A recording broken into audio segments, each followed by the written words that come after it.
Hello hello! Alors aujourd'hui on se retrouve avec une tête.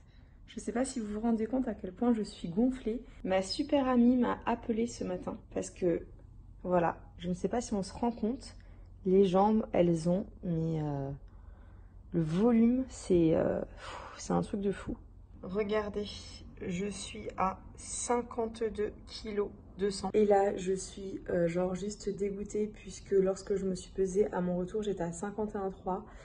Je pense que hier, ce que j'ai fait, ça a été terrible et c'est très intéressant que je vous en parle aujourd'hui. Quand j'ai fait le shooting photo avec Olivier, forcément, l'objectif c'était de montrer les jambes.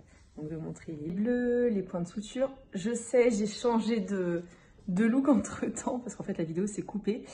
Et du coup, bah, voilà, je la reprends maintenant. Donc voilà, c'était de vous montrer donc, les bleus, les points de suture, les œdèmes, parce que c'est vrai que les cuisses sont assez volumineuses depuis l'opération et c'est tout à fait normal.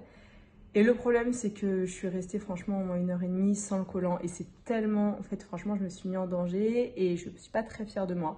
Donc si jamais vous vous faites opérer, ne faites jamais ce que j'ai fait. Mais voilà, pour moi, c'était important. J'avais envie de garder un souvenir et de pouvoir montrer en fait sur mon compte Instagram et aussi vous présenter à vous les conséquences physiques. Et c'est vrai que bah, là, je le paye cher parce que mes jambes sont extrêmement gonflées. Alors, je ne sais pas si vous allez vous rendre compte ou pas, mais elles sont vraiment gonflées. Donc là, toute la journée, j'étais comme ça, donc les pieds en l'air sur mon petit coussin. Donc bon, j'ai hâte de recevoir les photos pour me remonter un peu le moral. Le collant, pour faire un petit point sur le collant, c'est extrêmement important d'avoir un collant de compression rectiligne. Si ça vous intéresse, j'ai écrit un article sur le collant de compression rectiligne. Si vous avez un lipodème et que vous n'avez pas la chance de pouvoir vous faire opérer parce que vous n'avez pas les moyens, parce que les opérations sont extrêmement chères, sachez qu'un collant de compression rectiligne coûte environ 325 €, quelque chose comme ça, mais pour vraiment les collants de contention les plus haut de gamme, il y en a des moins chers. Ça va vous changer la vie. Du moment où vous mettez votre collant de compression rectiligne, vos jambes déjà, elles sont moins douloureuses. En plus d'être moins douloureuse, vous avez vraiment un drainage lymphatique qui se fait constamment et du coup le volume, j'ai l'impression des jambes diminue. Je vous parle de mon ressenti à moi, hein, c'est ce qui s'est passé pour moi en sachant que chaque être humain est différent.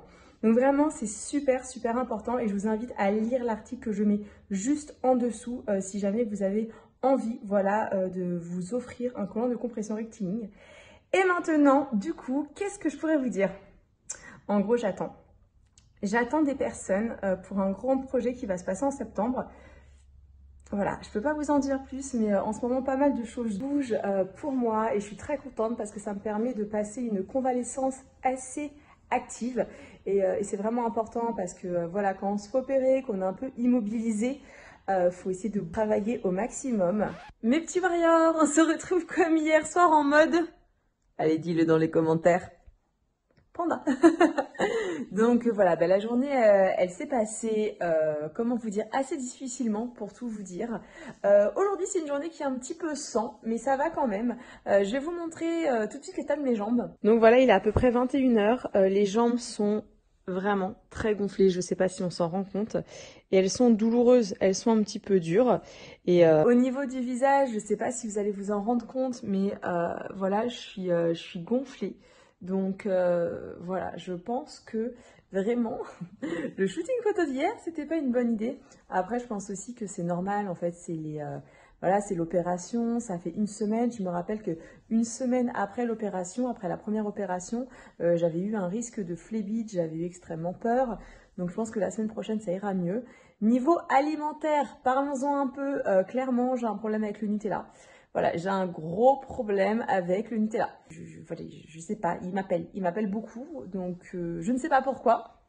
Et c'est catastrophique. Après, j'ai eu pas mal de nouvelles par rapport au lipodème. Déjà, il faut savoir que je suis en train de me renseigner parce que j'ai eu pas mal de commentaires où on me disait qu'apparemment on pouvait se faire opérer en France. Donc, je trouve ça assez bizarre parce que moi, franchement, j'ai cherché. On m'a toujours dit non, on peut pas t'opérer en France, c'est trop dangereux, tu risques de faire une phlébite. Et sur ma page Facebook, donc lipodème Amy, pour ceux qui ne connaissent pas la page encore, et je vous invite à venir parce qu'on est pas mal sur le lipodème et surtout, je suis extrêmement active sur la page. Des filles m'ont écrit en commentaire qu'elles se faisaient opérer en France avec la technique de Wall.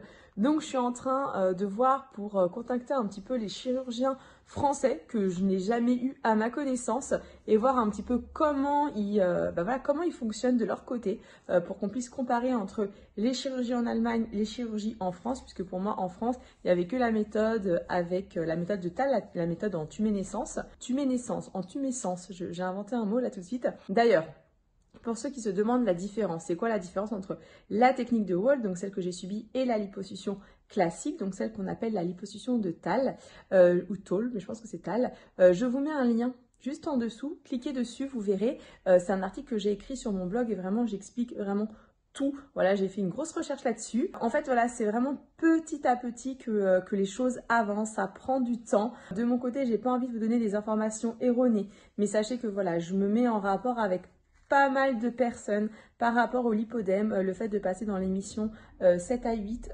à, pour le coup, bouger un petit peu, j'ai l'impression, le corps médical et voilà, et le corps médical français s'est un peu réveillé. Donc j'ai eu une information là ce matin qui m'a bouleversée, mais il est un peu trop tôt encore pour vous expliquer qu'est-ce que j'ai appris.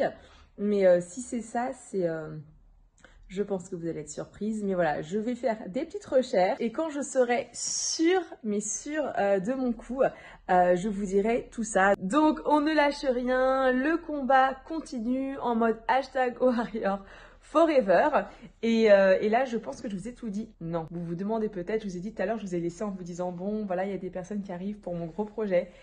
C'est plutôt très bien parti, je suis très contente. Lundi, j'aurai un petit peu plus d'informations, donc normalement mardi, je pourrai vous dire si oui ou non le gros projet a avancé. Croise les doigts. Et en attendant, j'espère que cette vidéo vous a plu. J'espère que vous vous êtes bien rendu compte que j'avais fait une grosse bêtise hier en retirant le bas de contention. Et que voilà, aujourd'hui, ça a été difficile. Après, c'est peut-être aussi le corps en fait qui fluctue. Mais c'est vrai que voilà, il faut vraiment garder son collant de contention. Le collant de contention permet vraiment un drainage lymphatique constant.